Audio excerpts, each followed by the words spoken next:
Hello everyone, once again welcome back on your YouTube channel Dangi academy. तो friends, already मैं आपको maths के video provide करवा चुकी हूँ जो एग्ज़ाम्स में आ चुके हैं क्वेश्चंस, और आगे भी कोशिश कर रही हूँ आपको कि ज़्यादा से ज़्यादा वीडियो प्रोवाइड करवाऊँ ताकि आपकी जो तैयारी है और बेहतर हो सके। तो फ्रेंड्स, इससे पहले के वीडियो यदि आपने नहीं देखे हैं तो प्लेलिस्ट में जाकर आप उन वीडियो को देख सकते हैं। तो बिना डिले किए हम वीडियो पर आगे बढ़ते हैं। उससे पहले आप सभी से रिक्वेस्ट है कि चैनल पर पहली बार आए हैं तो चैनल को सब्सक्राइब कर लीजिए, साथ ही बेल आइकन को प्रेस करके ऑल नोटिफिकेशन को भी ऑन कर दीजिए ताकि जब भी नया वीडियो अपलोड होता है तो आपके पास नोटिफिकेशन पहुंच जाए। और इस वीडियो को ज़्यादा से ज़्यादा लाइक कीजिए और अपने फ्रेंड्स के साथ ज़्यादा से ज़्यादा शेयर कीजिए ताकि उन्हें भी इस वीडियो का बेनिफिट मिल सके। तो आज के इस वीडियो में हम देखने वाले हैं मैथ्स के कुछ इंपॉर्टेंट क्वेश्चन। तो फर्स्ट क्वेश्चन है, how is 7/4 expressed as a percentage. 7/4 को प्रतिशत के रूप में कैसे व्यक्त किया जाता है। तो काफ़ी सिंपल क्वेश्चन है ये, देखते से आपको समझ में आ गया होगा। तो दो तरीके हैं आपके, या तो आप डायरेक्ट क्या कीजिए कि 4 से 7 को डिवाइड कर दीजिए, है ना, जैसे नॉर्मल डिवीजन करते हैं आप, इस टाइप से इसको डिवाइड कर सकते हैं। और उसके बाद इसमें 100 का मल्टीप्लाई करके, या डायरेक्ट भी आपको मालूम होगा 2 डिजिट छोड़ के इसको परसेंटेज के फॉर्म में कन्वर्ट कर सकते हैं। एक और तरीका क्या होता है कि आप इसको कैसे लिख सकते हैं कि देखिए, सपोज कीजिए कि 7/4 है, इसको आप कैसे लिख सकते हैं फ्रैक्शन के फॉर्म में। यदि इसको लिखा जाए तो ये ऐसे लिखा जाएगा, 1 सही 3/4, यानी इसको आप सिंपल वे में कन्वर्ट करेंगे तो आंसर यही आएगा आपका 7/4। तो ऐसे भी लिखा जा सकता है। तो आप 1 को अज्यूम कीजिए कि ये है 100, कितना है 100, और 3/4 कितना होता है 75। तो 100 + 75 कितना हो जाएगा 175%। तो ये आंसर हो गया।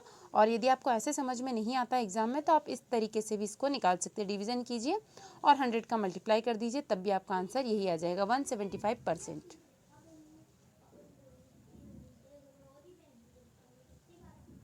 नेक्स्ट क्वेश्चन है, E is in the east of F which is in the south of D if D।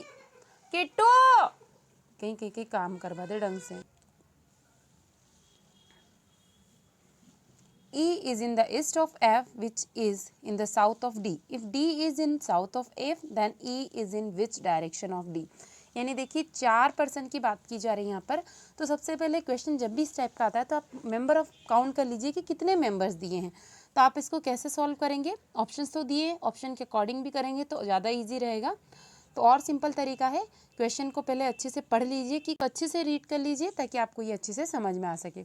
उसके बाद देखिए 4 पर्सन है, कौन कौन से हैं, C, D, E और F। अब क्या बात की जा रही है कि जो E है F के पूरब में है। तब आप ऐसा क्वेश्चन आए यदि पूरब पश्चिम की बात की जाए तो इसमें सबसे सिंपल सी ट्रिक आपको क्या लगानी है, ऐसे आप बना लीजिए। यहाँ पर कौन सा डायरेक्शन है, नॉर्थ डायरेक्शन है, यहाँ पर आपका आ जाएगा साउथ डायरेक्शन, ईस्ट डायरेक्शन और वेस्ट डायरेक्शन। ठीक है, ये डायरेक्शन है। अब क्या बोल रहा है वो कि ई जो है पूरब में है, किसके पूरब में, इसको बाद में देखिए, ई पूरब में है यानी इसी डायरेक्शन में है, इसको इरेज कर देते हैं।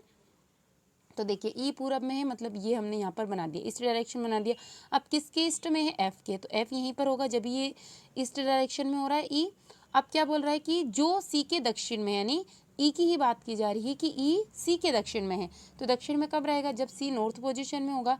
तो हम बना देते हैं इसको, यहाँ पर ये हो गया सी, तो ये इसके दक्षिण में हो गया। यदि डी जो है एफ के दक्षिण में हो, डी किसके दक्षिण में हो, एफ के, तो नीचे बना देते हैं, ये डी हो गया। अब क्वेश्चन पूछ रहा है कि ई डी की किस दिशा में, ये जो ई है यदि डी से हम इसके डायरेक्शन पता लगाए तो किस दिशा में। तो देखिए ये वाला डायरेक्शन, इसमें 2 डायरेक्शन इंक्लूड है, कौन कौन से, एक तो हो गया आपका नॉर्थ और एक हो गया ईस्ट, यानी नॉर्थ ईस्ट डायरेक्शन में आपका ई है। आंसर में आप सर्च कीजिए नॉर्थ ईस्ट डायरेक्शन, ये मिल जाएगा आपको, तो ये इसका सही आंसर हो जाएगा। जब भी ऐसा क्वेश्चन आए तो पहले आप मेंबर्स को लिख लीजिए और उसके बाद इस टाइप का थोड़ा सा एरो के थ्रू बना लीजिए और फिर सारे मेंबर को उसमें पुट कीजिए, तो बहुत ईजी और बहुत कम समय में ही ये सॉल्व हो जाएगा। टेस्ट लगाएंगे तो आपकी तैयारी और बेहतर हो जाएगी, आपको ये समझ में आएगा कि आपने अभी तक कितनी प्रिपरेशन की है।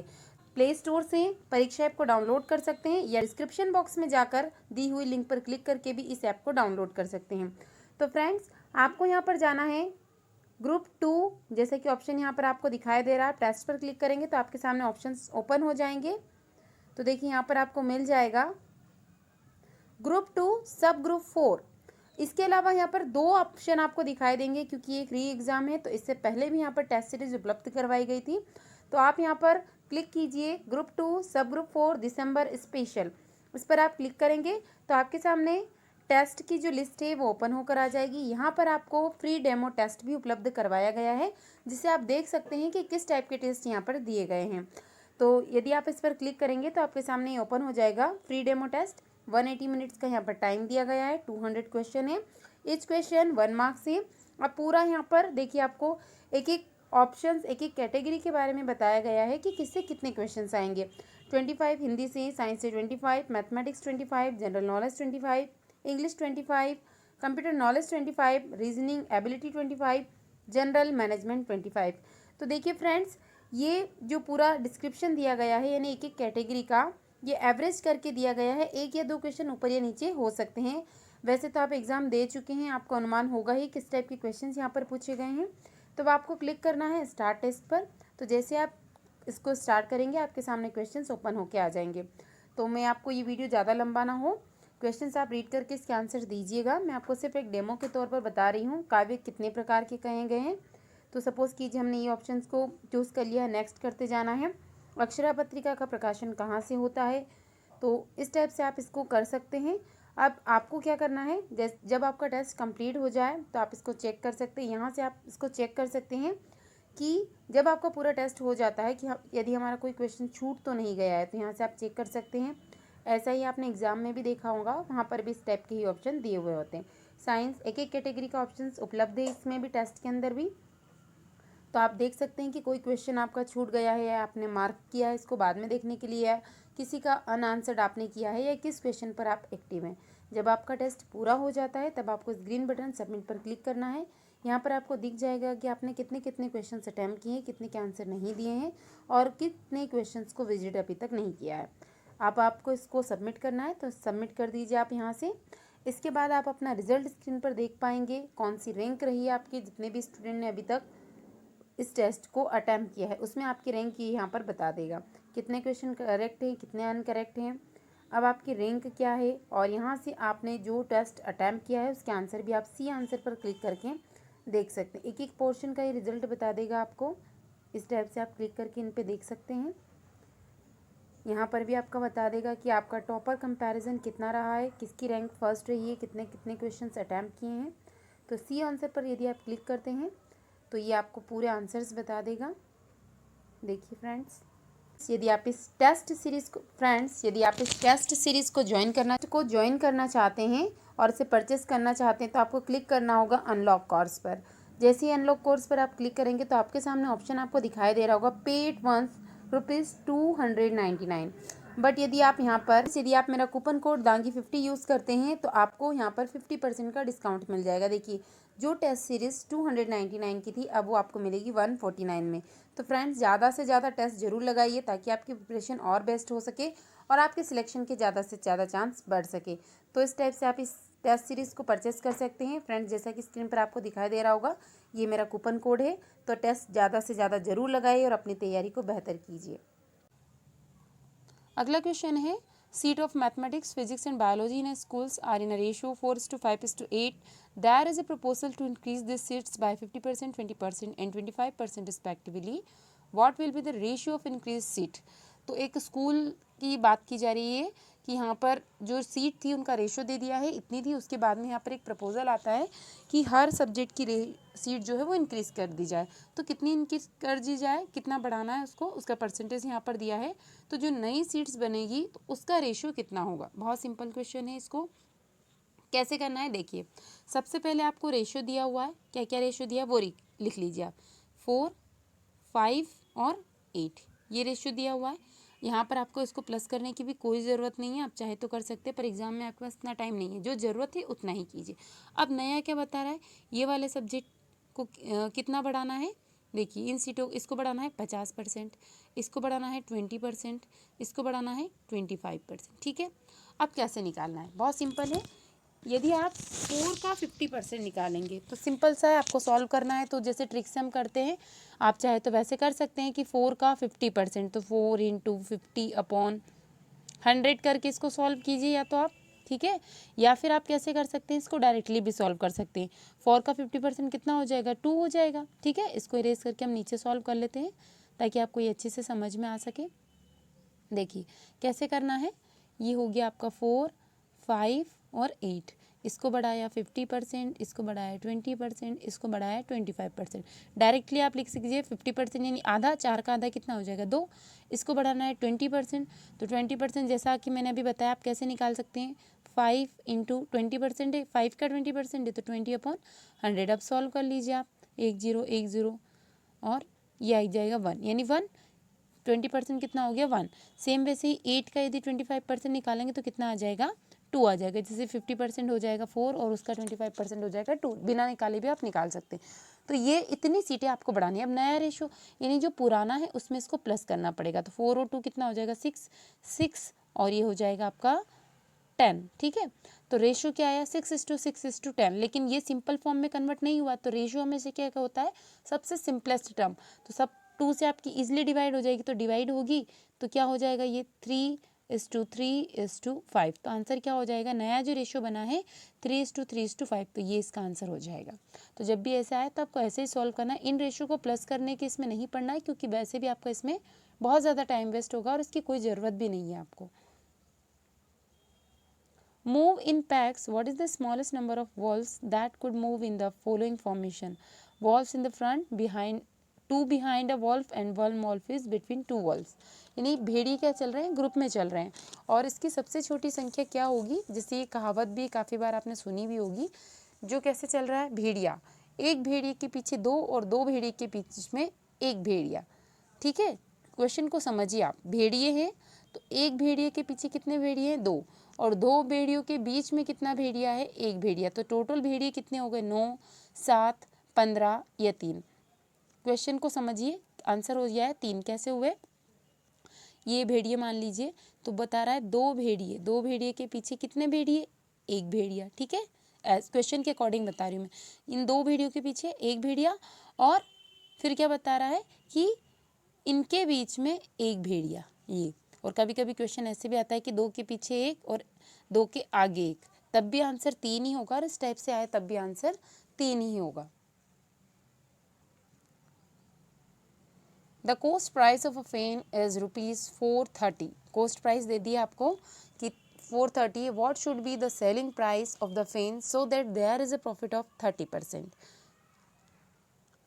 तो यहाँ पर आप मान लीजिए कि जो फेन का कोस्ट प्राइस दिया है आपको कितने रुपीज़ है 430। ठीक है, तो ये सीपी हो गया, उसके बाद में आपको एसपी निकालना है, सेलिंग प्राइस निकालना है, और प्रॉफिट कितना हो रहा है यहाँ पर 30% हो रहा है।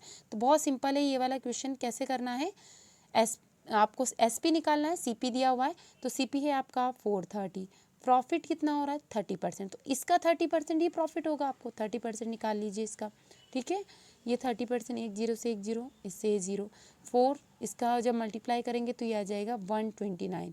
तो 129 इसी में प्लस करना है, क्योंकि इसमें आप खरीद के लाए थे, इतना प्रॉफिट मिला है आपको, तो एसपी कितना हो गया, इसमें 430 प्लस कीजिए, कितना आ जाएगा, जब इसमें प्लस करेंगे तो आएगा 559। तो यही इसका आंसर हो जाएगा 559, ये ऑप्शन नंबर ए।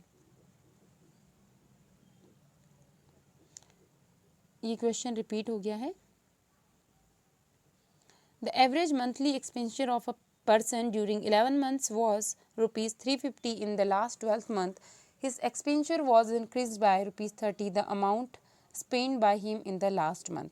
यानी 11 महीने का एवरेज दे दिया एक व्यक्ति का कि उसका जो औसत खर्च है वो 350 रुपये, एवरेज उसका खर्चा 350, और 12वें महीने में उसने क्या करा, उसका खर्च बढ़ जाता है, 30 रुपये बढ़ जाता है, तो जो लास्ट महीने में उसके द्वारा खर्च किया गया टोटल अमाउंट पूछा है कि वो अमाउंट कितना है जो उसने खर्च किया है। तो पहले आपको क्या करना है, एवरेज दिया हुआ है और कितने दिन का दिया है, महीनों का दिया है, तो हमेशा मल्टीप्लाई कीजिए आप। तो 11 महीनों का कितना एवरेज दिया है 350।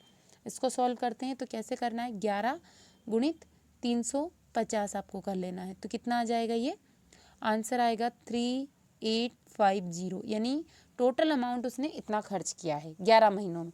अब बोल रहा है कि 12वें महीने में ये जो खर्च था वो बढ़ जाता है, कितना बढ़ जाता है, 30 रुपये बढ़ जाता है, तो इसी में 30 रुपये बढ़ा देंगे हम। ये 11 महीने का था, 12वें महीने में पता नहीं उसने कितना खर्च किया, लेकिन 30 रुपये बढ़ जाता है, तो इसमें आप 30 रुपये बढ़ा देंगे तो कितना हो जाएगा, तो 12, सपोज़ कीजिए कि हर महीने 30 रुपये बढ़ रहा था, तो हमने 30 रुपये प्लस किया, इसमें 380 रुपये हुआ, अमाउंट निकाला 4560, 12वें महीने में उसका 30 रुपये जो खर्च बढ़ गया, तब इन दोनों का डिफरेंस निकालिए। डिफरेंस निकालेंगे तो आएगा ये टोटल 710 रुपये। ठीक है, अंतर आ गया 710 रुपये, तो ये इसका आंसर हो जाएगा। उसका खर्च कितना बढ़ा है 12वें महीने में? 710 रुपये। ये रहा इसका आंसर। अमाउंट पूछा गया था तो इस टाइप से आप निकाल सकते हैं। यानी पहले एवरेज 11 का निकाला, फिर 12 के अकॉर्डिंग निकाला, तो आपका डिफरेंस ऑटोमेटिकली आ गया। A motorcycle completes a certain journey in 5 hours. He covers 1/3 distance at 60 km per hour and the rest at 80 km per hour. The length of the journey is. Motorcycle का दिया कि 5 घंटे में वो कोई distance उसको cover कर लेता है। कोई आदमी है वो 5 घंटे में अपनी यात्रा को पूरी कर लेता है, और उसमें भी उसने 2 टुकड़ों में करा है उसको, कि जो 1/3 पार्ट है वो 60 किलोमीटर पर आवर की स्पीड से चल रहा है, और जो बाकी रेस्ट डिस्टेंस बचा है उसको 80 किलोमीटर पर आवर की स्पीड से कर रहा है। तो टोटल डिस्टेंस कितना? तो सबसे पहले आपको फॉर्मूला मालूम होना चाहिए इसका। स्पीड का फॉर्मूला क्या होता है, या हिंदी में जिसे हम कहते हैं चाल। चाल बराबर क्या होता है? चाल बराबर होता है दूरी बटे समय। ठीक है, ये फॉर्मूला आपको ध्यान रखना है, दूरी बटे समय। तब देखिए यहाँ पर क्या बता रहा है कि जो 1/3 है, 1/3 को वो कितने इसमें कंप्लीट कर रहा है? 60, इसी स्पीड से चल रहा है। ठीक है, अब आप बाकी को निकाल लीजिए, जो बाकी बचा है, यानी कि 1 में से 1/3 को माइनस कर लीजिए। जो बचता है उसको वो कितने में कंप्लीट कर रहा है? 80 किलोमीटर पर आवर की स्पीड से उसको कर रहा है, और फिर भी उसको टाइम कितना लग रहा है? 5 घंटा। तो अगला बनाएंगे तो ये क्या बन जाएगा? दूरी बटे चाल। ठीक है, दूरी बटे चाल। समय यहाँ पर दिया है आपको 5 घंटे है, दूरी आपने कंसिडर कर ली है कि x, चाल हमें दी हुई है 2 चाल दी है तो हमने x कंसिडर किए, तो पहली हो जाएगी 60 किलोमीटर पर आवर, और जो दूसरी है उसको जैसे हमने माइनस किया था, 1/3 पार्ट था, 1/3 में से जब निकाला था तो कैसे निकाला था? 1 - 1/3। तो ये एलसीएम लिया था हमने, कितना आया था? 2/3। तो अभी हम 3 को यहीं पर रोक के चल रहे हैं क्योंकि हमें मल्टीप्लाई करना पड़ेगा। तो लास्ट में जो आंसर आता है, या तो आप डायरेक्ट उसमें 3 का मल्टीप्लाई कर दीजिए, या फिर यहीं पर लेके चलिए। तो यहाँ पर लेके चलने से आपका क्वेश्चन ज़्यादा लंबा हो जाएगा, या आपके ऊपर है। मैं आपको लास्ट में 3 का मल्टीप्लाई करके बता दूंगी कैसे करना है। देखिए ये हो रहा है, और x अपॉन हो जाएगा आपका 80। इसको सॉल्व करना है, एलसीएम लीजिए, आप सॉल्व कीजिए। तो इसका आंसर आता है यहाँ पर 200x upon 60 into 80, 200x upon 80 into 60 is equals to 5। ठीक है, इनको मल्टीप्लाई करके आप काटिए 5 के साथ, तो ये निकल के आता है x इज इक्वल्स टू, आप सॉल्व करके देख लीजिएगा इसको, तो ये आता है x इज इक्वल्स टू आता है 120। x की वैल्यू आ गई। तो जैसा कि मैंने आपको स्टार्टिंग में बताया था कि जो 3 था हमने कॉमन निकाल लिया था बाहर, तो इसका आप 120 में 3 का मल्टीप्लाई कर दीजिए, क्योंकि हमने क्वेश्चन को लंबा होने से बचाया है, क्योंकि एग्जाम में हमारा टाइम इससे बच जाएगा। तो ये निकल के आता है, यदि इसमें मल्टीप्लाई करते हैं तो 360। आंसर में सर्च कीजिए, आपको 360 डिस्टेंस कहाँ पर दिखाई दे रहा है? ये रहा। ठीक है, और यदि आपको ऐसे समझ में नहीं आता है तो आप ऑप्शन के अकॉर्डिंग भी इसको कर सकते हैं। कैसे? कि एक एक ऑप्शन आपको लेना पड़ेगा। यदि आपको बिल्कुल भी क्लू नहीं मिल रहा है तो आप चाल बराबर दूरी बटे समय का फॉर्मूला याद रखिए। 360 किलोमीटर दिया है, ये क्या हो गई? आपकी दूरी हो गई। अब इसको कितने घंटे में कवर अप कर रहा है? 5 घंटे में, लेकिन टुकड़ों में, ध्यान रखिए। तो इसका आपको 1/3 निकालना पड़ेगा। 360 का आप निकाल लीजिए 1/3, कितना आएगा? 1/3 आ गया आपका 120। ठीक है, 120 आ गया आपका, क्योंकि यहाँ पर ये बात की गई थी ना कि एक 1/3 आपका वो कंप्लीट कर रहा है, उसके बाद में बाकी ऐसे कंप्लीट कर रहा था। तो इसका डिस्टेंस आ गया, उसने 120 आ गया। तो ये 120 वो किस स्पीड से चल रहा है? 60। बाकी जो रेस्ट ऑफ देम बचा हुआ है वो किस स्पीड से चल रहा है? वो 80। ठीक है, ऐसे आपको सभी को टुकड़ों में तोड़ना है। यदि वो वैल्यू निकल कर आती है उतने ही समय में तो आपका आंसर हो जाएगा। तो देखिए ये इसका सॉल्व करेंगे आप तो निकल के आ जाएगी। नेक्स्ट क्वेश्चन है, गोलू और मोनू की संबंधित आयु 9:5 के अनुपात में है। उनकी आयु का योग 84 वर्ष है। 8 वर्ष के बाद में उनकी आयु का अनुपात क्या होगा? तो कैसे करना है ऐसे क्वेश्चन जब भी आते हैं? तो सबसे पहले आप क्या कीजिए कि जो दोनों की आयु का अनुपात है उसको लिख लीजिए। क्या है दोनों की आयु का अनुपात? 9:5। ठीक है, दोनों को प्लस करते हैं, कितना आता है? 84 आता है। और मोनू की आयु का अनुपात दिया है 9 और ये 5, दोनों को प्लस करेंगे तो कितना आएगा? 14 आएगा। दोनों की आयु का योग यानी जो रियल उनकी एज है वो कितनी है? 84 है, ये ध्यान रखिए। तो जो 14 है रेशो की वैल्यू वो किसके इक्वल टू हो जाएगी? 84 के। ठीक है, तो एक यानी 14 का डिवाइड आप 84 में करेंगे तो कितना निकल के आएगा 6। ठीक है, 1 वर्ष बराबर कितना है 6 यूनिट हो गई यहाँ पर। ठीक है, यहाँ पर जो अनुपात है 1 यूनिट बराबर 6 वर्ष मान लीजिए, या 14 यूनिट बराबर कितना था 84 यूनिट। अब क्या दिया है आपको यहाँ पर, वो बता रहा है कि उनकी आयु का योग दिया 8 वर्ष के बाद में उनकी आयु का अनुपात क्या होगा। दोनों की आयु का 8 वर्ष के बाद में पूछा है, तो 1 यूनिट हमने निकाल ली है, तो इसकी आयु हम निकाल सकते हैं। ये जो 9 था इसमें गुणा कीजिए आप 6 का, आंसर कितना आता है 54। फिर 5 के अंदर मल्टीप्लाई कीजिए 6 का, कितना आंसर आ जाएगा 30। तो ये उनकी आयु हो गई। अब उसने एक और क्वेश्चन पूछा है कि 8 साल के बाद वर्तमान आयु निकल के आ गई 54 और 30। 8 साल, 8 इसमें प्लस करेंगे तो आ जाएगा 62, और इसमें जब प्लस करेंगे तो एक आ गया है आपका 62 और एक आ गया है आपका 38। बट ये सिंपलेस्ट रेशियो नहीं है, इसको और आपको डिवाइड करना पड़ेगा। 2 से डिवाइड करेंगे तो आ जाएगा 31 और 19। तो 8 वर्ष के बाद में उनकी आयु का अनुपात क्या हो जाएगा 31:19। Option number D. Multiplicative inverse of 1, ये देखिए ये क्वेश्चन ऐसे 1 सही 1/5, इसका गुणात्मक प्रतिलोम ज्ञात करना बहुत सिंपल है, सबसे सिंपल क्वेश्चन इस टाइप के जब भी आए। कैसे करना है, ये ऐसा क्वेश्चन लिखा है 1 सही 1/5। ठीक है, तो अब आप इसको कैसे सॉल्व करेंगे जब भी ऐसा क्वेश्चन आता है, तो पहले तो इसको सिंपल फॉर्म में कन्वर्ट कर लीजिए। माइनस का है ये, तो मल्टीप्लाई करेंगे और प्लस करेंगे तो आएगा माइनस का 6/5। ठीक है, इसको पलटा देना है, यानी 1 के बटे में इसको कर दीजिए 6/5, पलटेगा तो क्या हो जाएगा 5/6 माइनस का, ये इसका आंसर हो जाएगा क्योंकि ये माइनस का था, माइनस यहीं रह जाएगा।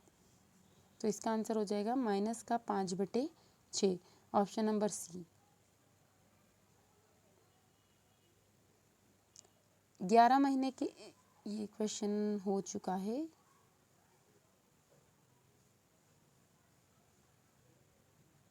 निम्नलिखित में से कौन सा 2020 का अभाज्य गुणक नहीं है। इसमें से अभाज्य गुणक नहीं है 2020 का, तो या तो आप ऑप्शन जो दिए हैं उनके अकॉर्डिंग इसको कर लीजिए। Not a prime factor of 2020, तो भाग दे के आपको देखना पड़ेगा कि 11 का भाग दीजिए, 5 का दीजिए, 2 का दीजिए। तो 2 का तो देंगे तो देखिए पूरा कंप्लीट भाग जा रहा है, 5 का भी देंगे तो इसका भी चला जाएगा। तो बिल्कुल आपको मालूम है कि 5 का जो फॉर्मूला है कि जिसमें लास्ट में लिखा हो 0, 5 वो सभी में चला जाता है। 2 वाले में 0, 2, 4, 6, 8 लिखा हो तो सभी में चला जाता है। तो ये 2 ऑप्शन तो बिल्कुल गलत हो जाएंगे। उसके बाद में बचता है 101, 101 का भी इसमें चला जाएगा, तो आंसर हो जाएगा 11। 11 का भाग नहीं जाएगा। नेक्स्ट क्वेश्चन है if 3x cosec theta and 3/x equals to cot theta, तो फाइंड द वैल्यू। इसकी वैल्यू ज्ञात करनी है। तो ऐसा क्वेश्चन आया तो सबसे पहले क्या करेंगे आप, ऐसा क्वेश्चन यदि आता है तो आपको दिया हुआ है यहाँ पर कि 3x की वैल्यू दी हुई है cosec थीटा, तो अब आप इसको कैसे, और इसकी भी दी है 3/x is equals to cot theta. तो आपको चाहिए x² और 1/x² की वैल्यू। क्या चाहिए, x² और 1/x² की वैल्यू चाहिए। तो हम इसको इसी फॉर्म में कन्वर्ट कर लेंगे। तो x इज इक्वल्स टू हो जाएगा cosec थीटा अपॉन 3। ठीक है, यदि इसको स्क्वायर करते हैं तो इसका भी पूरे का स्क्वायर हो जाएगा, तो ये cosec स्क्वायर थीटा और 3 3 क्या हो जाएगा 9, 3 3 9। सेम वैसे ही ये 3/x है तो x यहीं पर रहेगा और 3 इस साइड में चला जाएगा, तो ये क्या हो जाएगा कॉट अपॉन 3। ठीक है, और 1/x², इसका भी x² कर देंगे तो ये आ जाएगा 1x² is equals to cot square theta, जो क्वेश्चन में वैल्यू दी, और 3 का अपॉन में आया स्क्वायर करेंगे तो आ जाएगा 9। तो देखिए आपके x² की वैल्यू आ गई, 1/x² की वैल्यू आ गई। इस वैल्यू को अब आपको करना है इस इक्वेशन के अंदर पुट करना है। तो ये है 3 आपका एज इट इज़, x² की वैल्यू क्या है cosec स्क्वायर थीटा अपॉन 9, और इसकी वैल्यू क्या है यहाँ लिख लेते हैं हम cosec स्क्वायर थीटा अपॉन 9, इसकी वैल्यू है कोट स्क्वायर थीटा अपॉन 9। ठीक है, ये वैल्यू, ये आंसर निकल के आया है। यहाँ पर एलसीएम लेंगे तो एलसीएम क्या आया आपका 9 आया। इक्वेशन क्या बन जाती है, यदि इसका एलसीएम लेंगे तो एलसीएम लेने के बाद एलसीएम 9 आया, तो cosec square theta minus cot square theta upon 9, तो cosec square theta minus cot square theta equals to होता है 1। ये ध्यान रखिए, ये टर्म से, ये रूल से इसके ट्रिग्नोमेट्री के, तो cosec square theta minus cot square theta equals to होता है 1। तो बचता है पूरा सॉल्व करने के बाद में ये 3 इंटू 1/9, इससे कट जाएगा तो आंसर आता है 1/3। ऑप्शन में आप सर्च कीजिए 1/3 कहाँ पर दिया है, ऑप्शन नंबर बी।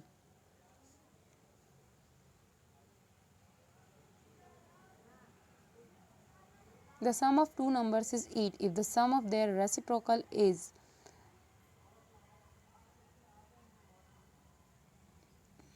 थोड़ा सा यहाँ पर इनकम्प्लीट है। देखिए दो संख्याओं का योग 8 है यदि उनके रेसिप्रोकल का योग 1/2 है।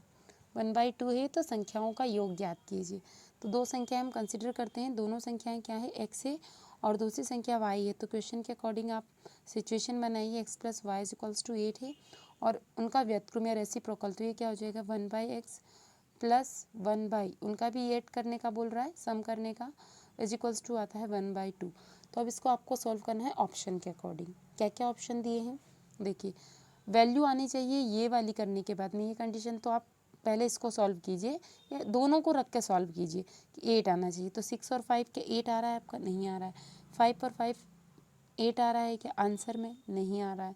तो ये दो ऑप्शन हो गए आपके गलत। उसके बाद में 4 और 5 के 8 आ रहा है, नहीं आ रहा है। डी ऑप्शन बचता है आपका 4 और 4, 4 + 4 8 भी आ रहा है, लेकिन क्या दूसरी कंडीशन में सेटिस्फाई हो रहा है, चेक कर लेते हैं। 1/4 + 1/4 करेंगे, एलसीएम लेंगे तो एलसीएम का आंसर निकल के आता है 2/4। सॉल्व करेंगे तो आ गया है 1/2, बिल्कुल सही आंसर हो जाएगा ये। एक पासे को एक बार फेंकने पर दो से अधिक संख्या आने की क्या प्रायिकता है। एक पासा आपने देखा होगा 1 2 3 4 5 6 उसके ऊपर नंबर होते हैं। अब वो बता रहा है आप जब भी फेंकेंगे तो उसमें यही नंबर आएंगे, या तो 1 2 3 4 5 6 इसमें से कुछ आएगा, लेकिन वो बता रहा है कि दो से अधिक, दो भी नहीं, तो 1 को छोड़ना है, 2 को भी छोड़ना है, बाकी क्या बचा है 3 4 5 6। ये आने की प्रायिकता कितनी है, तो 4 है। और कितने में से आ सकता है, क्योंकि 6 डिजिट है तो 4 में से 4/6, 4/6, इसको और छोटा करेंगे तो 2/3, आंसर हो जाएगा 2/3। ये ऑप्शन रिपीट हो गया है, यहाँ पर आ जाएगा 2/3, option number D. Equation solve करना है, x + 3y - 1 = 0, 2x + 2y + 1 = 0। इसका क्वेश्चन आए तो सबसे पहले क्या कीजिए कि x + 3y, 1 को उधर ले जाइए, हो जाएगा प्लस का, इसको पूरे इसको 2 से डिवाइड कीजिए तो ये भी कट जाएगा, ये भी कट जाएगा और ये बन जाता है 1/2। ठीक है, तो इस इक्वेशन को हम यहाँ पर लिख लेते हैं पूरे अच्छे से। x + 3y = 1 और ये हो जाएगा x + y = -1। -1 था लेकिन हमने इसको 2 से डिवाइड किया तो ये हो गया माइनस का हाफ। माइनस करेंगे तो ये माइनस और ये हो जाएगा ये कट जाएगा, इसको ये आ जाएगा 2y = इसका एलसीएम लेंगे या आप ऐसे भी लिख सकते हैं 1.5। ठीक है, 1.5/2 सॉल्व करेंगे आप तो निकल के आंसर आता है 3/4। इसको सॉल्व कर लीजिए आप, y की वैल्यू आ गई।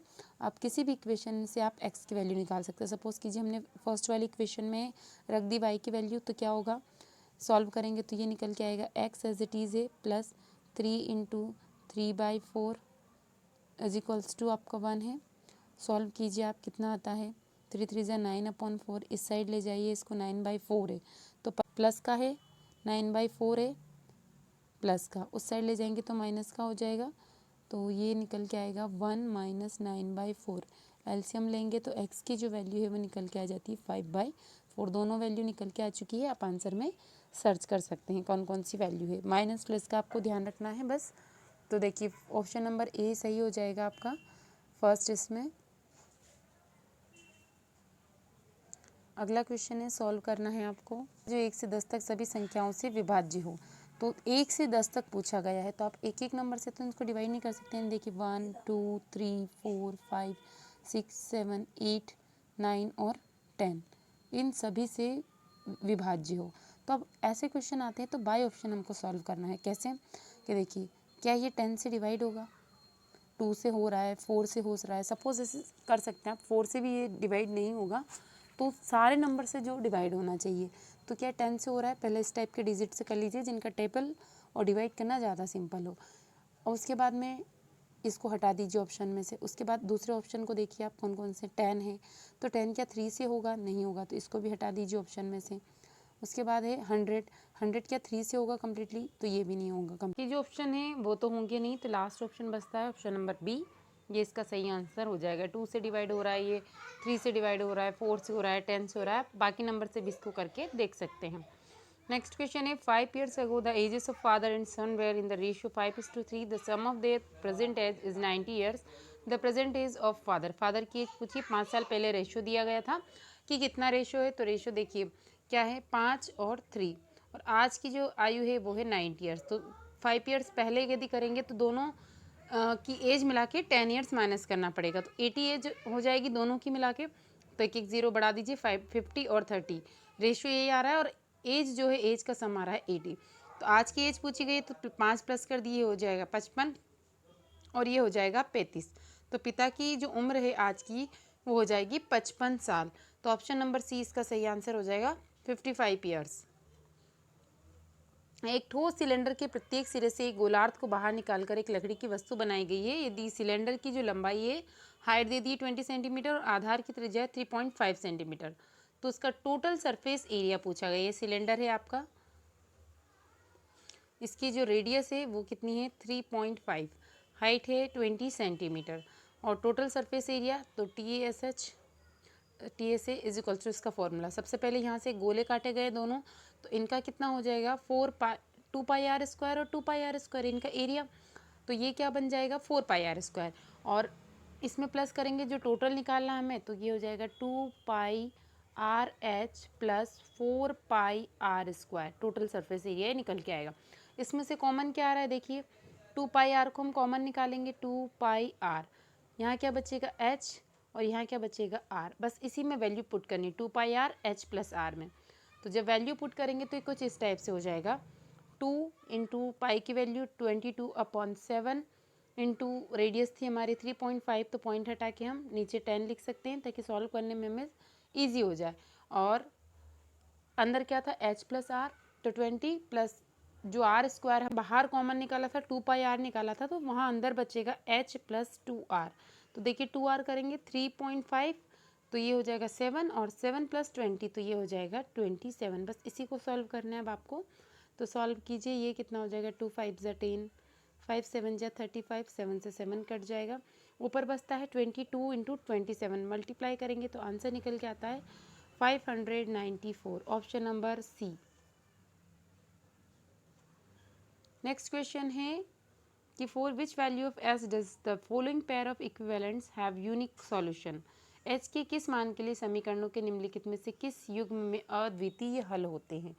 तो ये कुछ इसके जो रूल्स हैं वो आपको ध्यान रखने पड़ेंगे, आपने पढ़ा भी होगा ये कैसे हैं। A1 अपॉन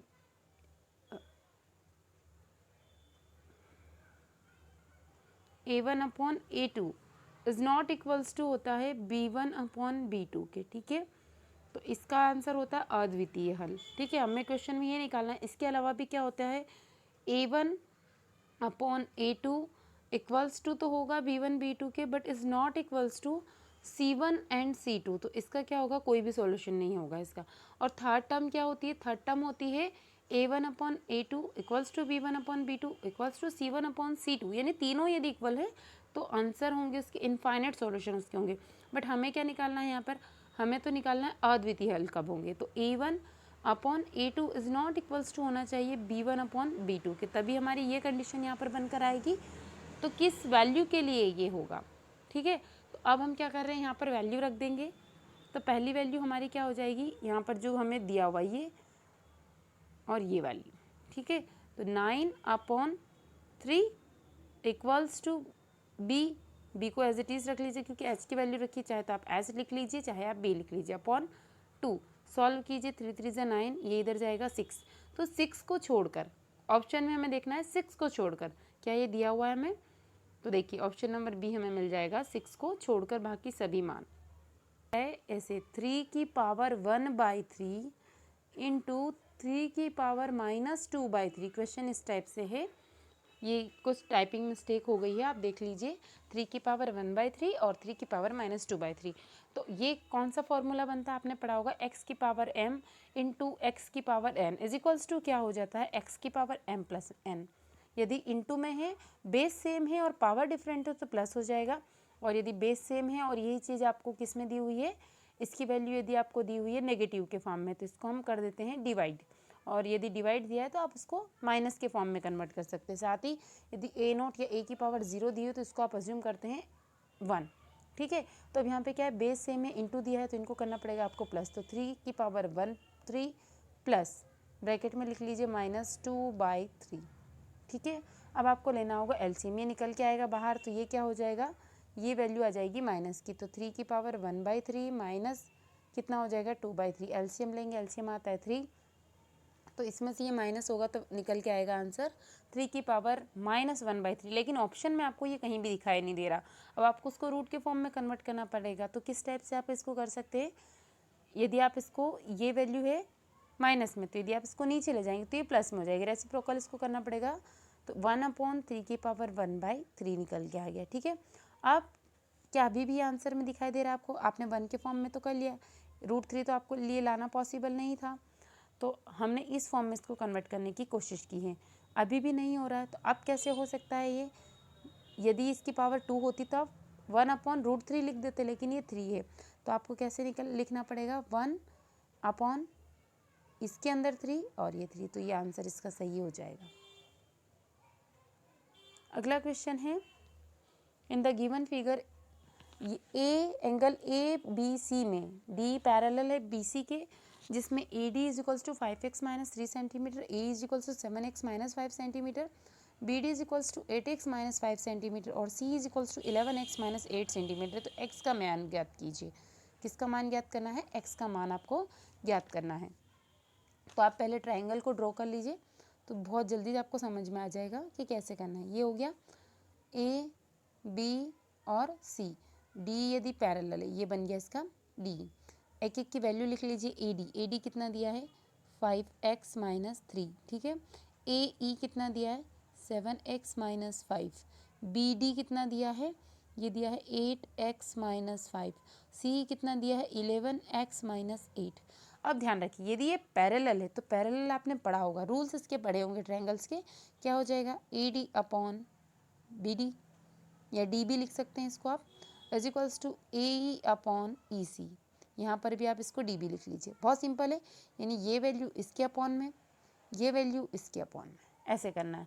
अब आप चाहे तो इसको क्रॉस मल्टीप्लाई करके एक्स की वैल्यू निकालिए, पर ये एक पेज के बराबर इसका सॉल्यूशन हो जाएगा, और इतना टाइम आपके पास एग्जाम में नहीं है, तो इसका शॉर्ट ट्रिक है कैसे सॉल्व करना है, ऑप्शन के अकॉर्डिंग अब आपको सॉल्व करना है। कैसे बन गया अब हमारा 5x - 3 अपॉन बन जाता है 8x - 5 इक्वल्स टू बनता है 7x - 5 अपॉन 11x - 8।